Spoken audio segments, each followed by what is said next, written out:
to bind off in pattern is really important if you are working ribbing or any other sort of a pattern. You can just kind of do a regular knitted bind off across the top, but the problem is that, of course, that ribbing is very, very stretchy, and a knitted bind off is not.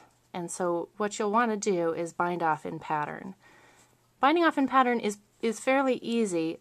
It does require that you're able to kind of read your knitting, and it's kind of a little tough to see, but you can see that right here and right here I've got my 2 rows of V's, and here I've got 2 rows of V's, and in between there's a purl, kind of a purl indentation. So I'm working a knit 2 purl 1 ribbing here, and what you'll do is work in pattern, pretend you're just working a row, so you'll knit 2, since it's knit 2 purl 1 ribbing, and bind that stitch off.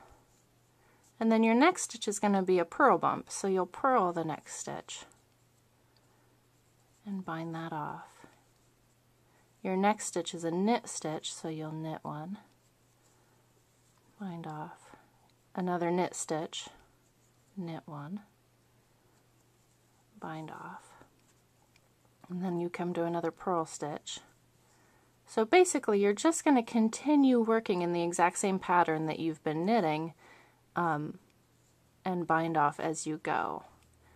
And it can get a little bit confusing sometimes, so it's really helpful if you're able to, you know, if you're having trouble at all, you can kind of sit in a room by yourself without TV or other people chatting with you, and you know, you might have to be like, you might have to do the chant, knit, knit, purl, bind off, knit, purl, bind off, and kind of work your way through it, unless you're really good at reading your knitting. So, but what this will produce is a bound off edge that's going to be quite a bit stretchier than a regular knitted bind off, and it will look